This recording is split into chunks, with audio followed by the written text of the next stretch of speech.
Manhood is exceptionally hard, and life is hard. But how you shape yourself will determine how hard it is for you and how miserable it will be.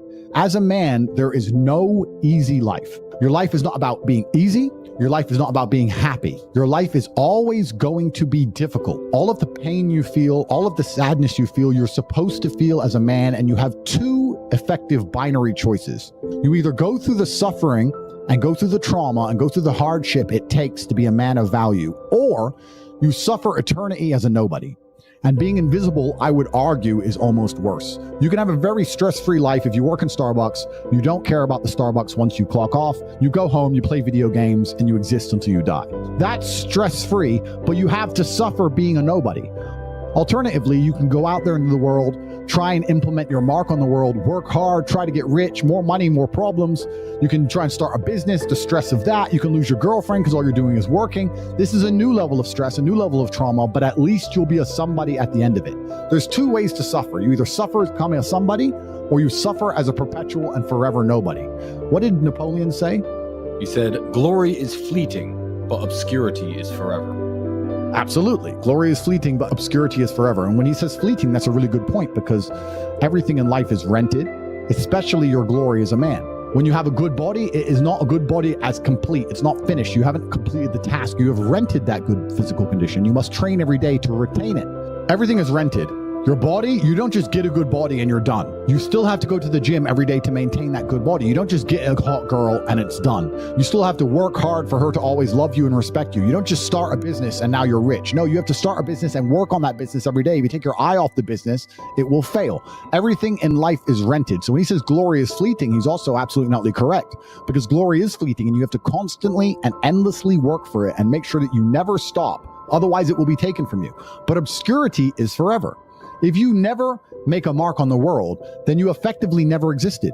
And when you're gone, nobody will care. The reason our Father is discussed at length is because of who me and Tristan are. And the reason we will be discussed forever is because who our sons will become. And that's very important, because you have a duty to your ancestors and you have a duty to God. So you must make a choice. And this is genuine choice for you people at home. Do you want to live in obscurity forever and be invisible and not matter and have an easier life? I would argue that it's not easier, because in your heart and in your soul, you're going to feel guilty knowing you could have been something you're not. Or do you want to try your absolute best and struggle and suffer every day of your life, paying the rent for all of the amazing things around you?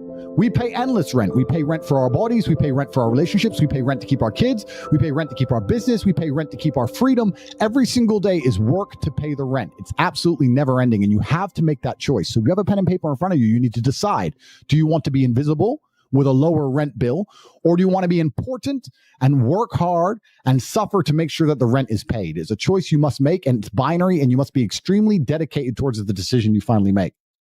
Absolutely everything as a man is your responsibility. It's your responsibility to become your best and brightest version of yourself. And you're not going to do that simply by talking it into existence. You need to live it into existence. You need to go out there and do things which are genuinely difficult, genuinely stressful, which are genuinely scary, so you can become the man you want to be. So you have to take responsibility for these things, and you have to seek them and choose and find the correct difficulties for you to overcome, so you can build a character worth having. I believe that it's pain that teaches. I don't believe men especially can learn any way besides pain.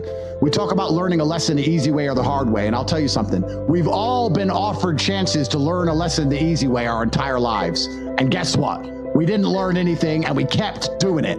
It's natural, intrinsic inside of men. You'll see a man drive a car too fast and almost crash 100 times, and he won't learn his lesson until he's crashed that car. We only learn things the hard way. It's only pain that can teach a man. Every single time something bad happens to me, that's how I see it. I see it as God teaching me to make me more wise, more formidable, a more capable opponent, and that's how you have to approach life. Every single hero in every single movie goes through adversity. There's never been a hero movie where all he does is win. No, to be a hero, you have to suffer. If you're suffering in some degree, even if you're a normal guy with a normal job and you're suffering at your job, or you're heartbroken because your girl left you, or whatever, if you're suffering, that's part of your hero's journey. There is no hero's journey without suffering. If you have an easy life the whole way through, you never get to be a hero. That's the whole point of being a man, is that you're supposed to suffer. You're supposed to eat pain for breakfast. You're supposed to come and grow into a better version of yourself.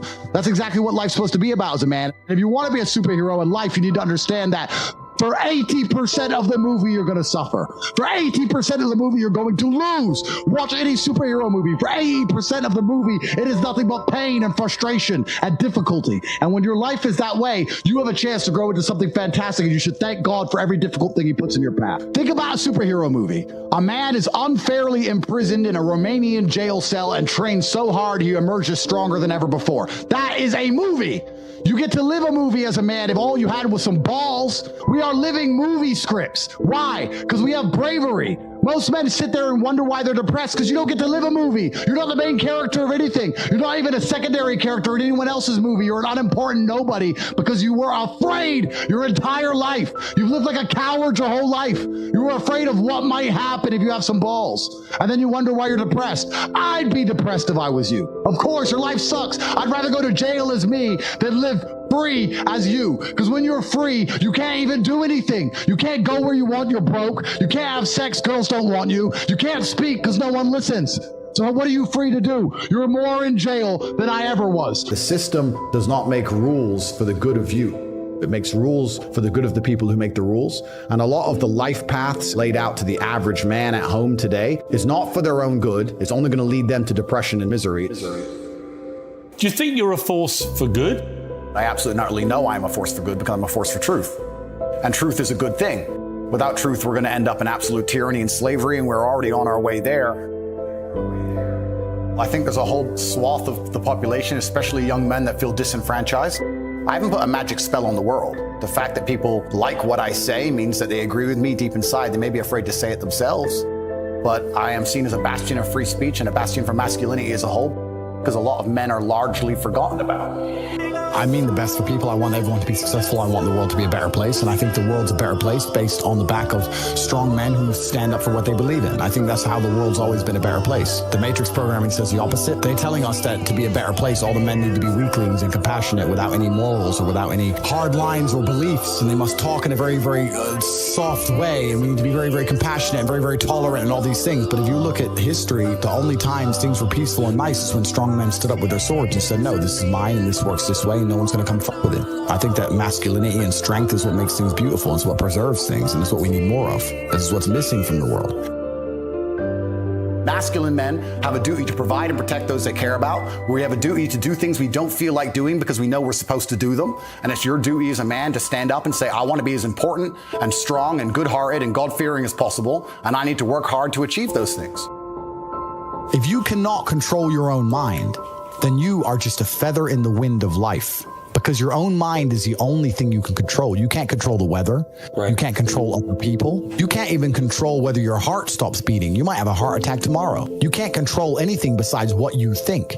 There's no such thing as too much masculinity if it's genuinely masculine. Genuine masculinity is not out here to hurt people. It's absolutely the opposite. It's out here to protect. And when bad things happen, they call traditionally masculine men. If you need a firefighter, you need a masculine man. When you call the police because of the problem you have, you want masculine men. And as soon as a woman or a man is in trouble, when you look for backup, you look for masculine men. And masculine men have a duty to provide and protect those they care about. We have a duty to do things we don't feel like doing because we know we're supposed to do them. And that's why we stayed in the Titanic and died. And the dangerous thing about overly emotional men is that they're dangerous. They're genuinely dangerous. This is what's crazy. All these people who talk about toxic masculinity and how bad it is for men to be traditionally masculine. A traditionally masculine man does things he doesn't feel like doing because it is his duty to do them. He charges into the building because it is his duty. Not because he feels like it, because it is his duty. We're now teaching the new generation of men that they don't have duty and they can just act on their feelings and act how they feel, and they don't have to act as a man should. Do you know what happens when you get men who just act how they feel?